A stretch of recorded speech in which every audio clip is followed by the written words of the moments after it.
O design de interiores ele tem uma importância quase principal dentro de um projeto. Pelas grandes escalas que um projeto, mesmo que ele tenha, ele acaba se apoiando no layout de interiores para você dimensionar um projeto. Quando a gente desenvolve aqui na Mans, a gente tem o princípio de desenvolver um projeto direcionado para as pessoas. Ele tem várias escalas, são projetos para cidades, para negócios, mas porém para pessoas. Quando a gente começa a entender o layout, um programa, dimensionar ele, o tamanho dele, as coisas começam a se resolver naturalmente dentro de um projeto e começa a entrar numa escala maior, que é uma escala de um prédio, vai conversar com a cidade, mas de novo é uma cidade pensada numa calçada para a pessoa, dentro de um espaço para a pessoa. Então o design de interiores ele acaba trazendo uma escala de tamanho, de experiência, de materiais, revestimentos. A gente já pensa isso desde o início de um projeto, sabendo que ele vai acontecer dessa forma, com aquela finalidade, para que as pessoas possam ter aí a sua melhor experiência dentro do local. O novo projeto ele começa primeiro com uma boa escuta, ouvir o cliente, entender ele. Existe o briefing de um projeto, existe um programa, número de pessoas. Conseguir dimensionar, a gente tem que ter alguns parâmetros. A gente começa a entender primeiro sobre o lugar dele, onde é que ele está inserido, quais as características, quais são as atividades, quais são os utensílios, o que essa pessoa quer ter dentro do lugar. E por último, a gente sempre inclui a concepção do projeto. E aí sim entra o lado das emoções, do que a gente quer transparecer. A gente tem essa possibilidade de estabelecer aí uma organização que a gente consiga um desenho com critério. Ele não consegue ser feito sem uma sequência lógica. Então, essa jornada no início de projeto, ela é muito mais do que só a primeira escuta. Nesse primeiro momento, a gente entendeu qual a pressa, qual o significado daquele projeto para aquela pessoa e como profissional a gente tem que saber organizar isso. E quando a gente trabalha com criatividade, é muito difícil organizar essas coisas. A gente tem que ter data para início, data para fim. É muita organização, é muito suor, é muita dedicação. O primeiro desenho nunca vai ser o melhor, o 50º desenho não seja o melhor. Organizar, ter as informações, saber que esse desenho tem um propósito, eu acho que é o que leva esse desenho à perfeição. A relação que esse edifício vai ter com a cidade, essa funcionalidade com a lógica. Então eu acho que é isso. O início de um projeto ele é feito dentro de uma formalidade que o escritório tem, mas dentro também de uma criatividade que a gente tem que atender e superar a expectativa do cliente, porque eu sei que quando ele procura um desenho diferente, um escritório diferente, ele quer alguma coisa que surpreenda. As referências, de novo, ela começa com um bom briefing para entender o que o cliente espera da gente.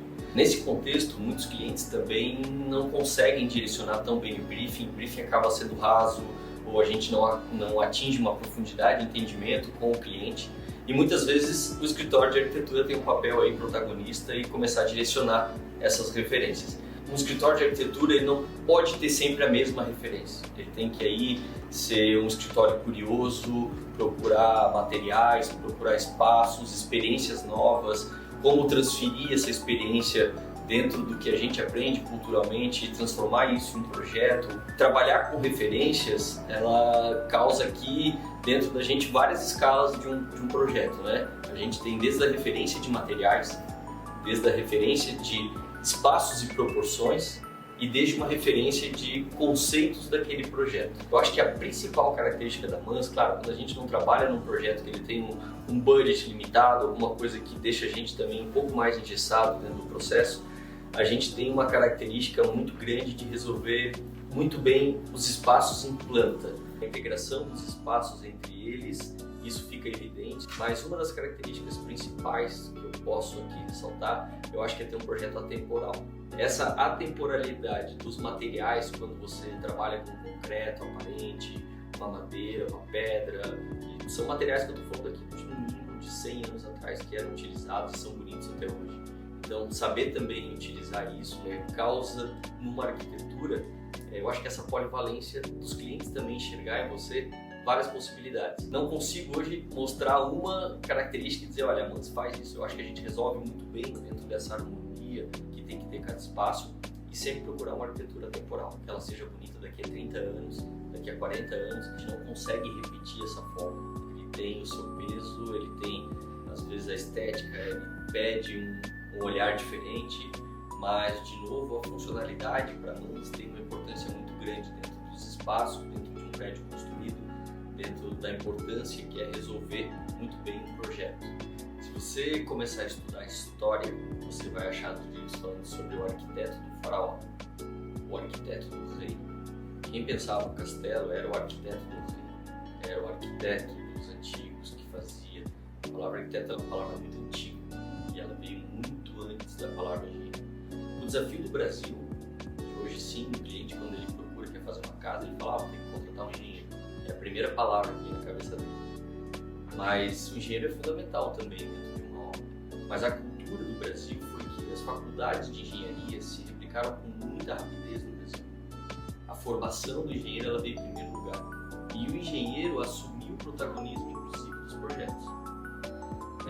Saber separar isso hoje dentro de um cenário que a gente é uma minoria, digamos assim, de profissionais que entende isso nessa escala de construção civil, tem essa barreira cultural, que é vou construir uma casa, quero contratar um engenheiro. A função do arquiteto ela é muito mais do que estética, ela é principalmente funcional, ele define os espaços, esse é o real papel do arquiteto. Quando eu falo que num processo, numa jornada de um projeto de um edifício, o arquiteto é o primeiro que consegue, desde uma norma de escada preventiva, ele tem que saber essa regra, ele tem que saber projetar a estética do prédio para essa regra e projetar os espaços que são conformados de salas comerciais, de apartamentos, ele tem que saber compor isso dentro de uma planta e ele tem limites para isso, vários limites técnicos de equipamentos, o arquiteto ele tem que dominar isso desde o começo. E no final, a gente tem que fazer esse produto, esse prédio, esse espaço, essa casa, esse ambiente, e que ele seja esse mesmo produto do início que foi vendido numa imagem renderizada, num vídeo, e a gente tem que esse cuidado que o cliente não tenha essa frustração no final e diga assim, pô Marcelo, eu comprei um projeto tão legal lá no começo, mas aquilo se transformou nisso. Então esse protagonismo do arquiteto, para nós hoje dentro do mercado, ele é fundamental. A gente discute com todos os engenheiros, cada um respeitando a sua área, a sua disciplina, mas é importante que o engenheiro saiba que aquele projeto nasceu para ser dessa forma. E a gente provavelmente não vai aceitar aquela solução tão facilmente caso mude a concepção inicial.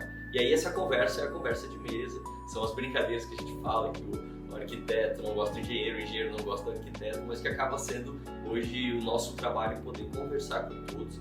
E é fundamental que haja. O projeto da Kurt Ehring tem uma história ao longo do tempo da cidade. O edifício em si ele é uma grande referência para a cidade, sempre foi pela história, pela pujança de todos os acontecimentos. O desenvolvimento do centro da cidade tem muito a ver com o Shopping H e isso foi solidificando a cada ano, transformando aquele espaço do centro num grande ponto de referência. Eu acho que o primeiro desafio desse grande projeto que o escritório conseguiu desenvolver, esse emblemático prédio, transformar ele, é um grande desafio, porque a primeira leitura que a gente faz dele, quando a gente foi contratado para fazer as primeiras conversas, é entender qual a dinâmica da cidade. E aí ficou muito evidente para a gente a importância das ruas, a Rua 15 urbanizada, a gente conseguiu trabalhar no conceito da Kurt Ehring também, trazendo essa característica da rua, uma rua mais agradável, uma velocidade mais calma, os carros tendo mais atenção, essa prioridade da rua que já não é mais do veículo, é do pedestre, essa diferença do meio-fio que a gente comentava antes, entre você nivelar um piso inteiro, balizar ele, você informa para o pedestre que ele está livre praticamente naquela via, e o carro ao contrário. Isso torna a rua mais confortável, mais agradável. Primeiro as pessoas, depois os prédios, depois a outra escala. Então a pessoa, desde o projeto de interiores até numa cidade, ele tem a sua devida importância. A gente tem esse cuidado na hora de criar o projeto e assim foi com a Kurt Ehring. Quando houve esse projeto e a oportunidade de trabalhar com a reforma, o retrofit do Shopping H, a gente olhou para os dois lados e entendeu que a frente nova do shopping era a Kurt Ehring. A Rua 15 permanece, hoje com a frente dela, numa rua principal, rua histórica da cidade, e o grande desafio era como você tratar um edifício tão tradicional na cidade de uma forma inovadora. Quando a gente trata um edifício, quando a gente trata um espaço, a gente sempre fala dessa gentileza urbana, o jeito que o projeto pode se oferecer para a cidade de uma forma gentil, não colocando um muro, não simplesmente rompendo essa conexão do público-privado, mas tratar esse espaço dentro que ele tem um limite intermediário que as pessoas possam estar usufruindo desse lugar, como é o exemplo do shopping com aquelas mesas, praticamente é uma praça de alimentação ao ar livre. Uma coisa muito importante dos projetos são os espaços vazios, não os espaços ocupados. E quando a gente decide num projeto fazer um pé direito quase triplo ali de área, a gente torna aquele espaço um espaço imponente. A vida acontece ali, essa experiência de quem está naquele espaço, vê essa realização de conceitos aplicados dentro de um projeto, vê ele acontecer na prática, conectado com uma rua reurbanizada no centro de uma cidade. Eu acho que essa é um sucesso de uma jornada de conceitos que a gente no final olha e fala: a gente se dedicou 3 anos para isso e foi muito legal o resultado. Isso vai perpetuar como um exemplo de um lugar que pode ser replicado para outros espaços da cidade. Às vezes tu não percebeu que está imputado ali de conhecimento, de intenções, mas se sente como um espaço acolhido. Isso para nós eu acho que é um legado que fica e que a gente consegue transmitir para não só o nosso escritório estar feliz com o resultado, mas a cidade ganha um espaço, os proprietários ficam felizes, outros escritórios têm uma referência de espaços bem projetados. Antigamente, se vocês lembram do projeto da Curtiering, parece que você entrava por uma porta dos fundos, assim, ficava meio, vou entrar por aqui mesmo porque é um atalho. Mas por que não tornar essa experiência uma experiência agradável para quem está entrando pela Curtiering também? Amigos que já tinham restaurante antes na Curtiering, antes do shopping ficar pronto, eles falavam assim: Marcelo, triplicou o valor dos aluguéis pela valorização da urbanização da rua. A virtude que a Rua 15 tem de ser uma vitrine de uma loja e você chamar a pessoa para dentro, a Curtiering tem a virtude da permanência. A arquitetura de interiores, ela tem esse poder de mudar o humor das pessoas. Ele é transformador, literalmente. Se a gente for depurar um espaço, são 4 paredes, um piso e um teto. E tá fácil definir o que é o interior. É imprescindível dentro da valorização, onde quando você vê um edifício, o edifício te remete à vontade de entrar nele, em indução natural, às vezes de proteção, confinamento, na tua casa, onde você se sente seguro. Acho que a arquitetura de interiores, ela trabalha no espaço invisível, onde ela cria sensações, ela cria memórias, ela cria um DNA.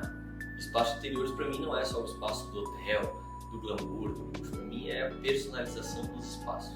O design de interiores ele faz parte dessa jornada de experiências, numa escala de rua, edifício e ambiente que tu vive, todas elas equilibradas. Eu acho que todos eles têm a sua importância, apesar de estar muito diferente, mas tem a devida importância em cada um deles. Eu acho que muito mais até do que os prédios, a cultura da cidade valoriza isso. Eu acho importante essa identidade acontecer. Eu sempre acho que uma cidade ela só vai ser boa para as pessoas de fora quando ela é boa para as pessoas de dentro. A valorização dessa cultura está muito bem impregnada aqui. E essa cultura que ela foi formatada aqui, tanto ela existe esse contraponto, né, entre a arquitetura e a cultura, mas também, ao mesmo tempo, ela é libertadora. A gente pode criar, mas a gente volta para as origens, sempre conectando com essa questão de Blumenau.